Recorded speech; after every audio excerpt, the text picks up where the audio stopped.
राजगिऱ्याच्या या शिऱ्यामध्ये सुकामेवा नाही आहे. साहित्य नेहमीचंच आहे, पण एक ट्विस्ट आहे आणि हा ट्विस्टच राजगिऱ्याच्या शिऱ्याची चव खूप सुंदर खुलवतो. हा शिरा कसा करायचा? चला पाहूयात. राजगिऱ्याच्या शिर्याकरता पाऊण वाटी तूप, 1 वाटी राजगिऱ्याचं पीठ, पाऊण वाटी गूळ आणि पिकलेली 2 केळी घ्यायची. सर्वात आधी गूळ विरघळवून घेऊयात. मंद आचेवरील टोपात 2 वाटी पाणी घेऊन त्यात गूळ घालायचा. मध्ये मध्ये याला ढवळायचं. आपल्याला गुळाचा पाक करायचा नाहीये. गूळ विरघळला की 2 मिनिटांनं गॅस बंद करायचा. केळ्याचे जरा मध्यम आकाराचे तुकडे करायचे.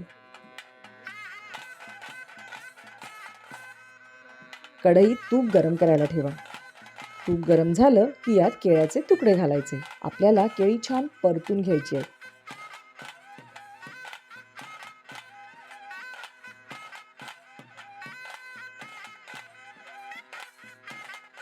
केळी छान कॅरमलाइज झाली की आपण यात राजगिऱ्याचं पीठ घालायचं.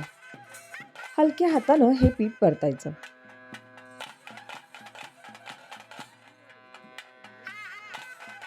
पीठ खमंग भाजलं गेलं की पिठाचा रंग बदलतो आणि राजगिऱ्याचा मस्त मॅतकट सुगंध येतो. आता यात गुळाचं गरम पाणी घालायचं. छान हलवून मिक्स करायचं. झाकण ठेवून 2 मिनिटं वाफ काढायची. झाकण काढून पुन्हा हलवायचं आणि झाकण ठेवायचं.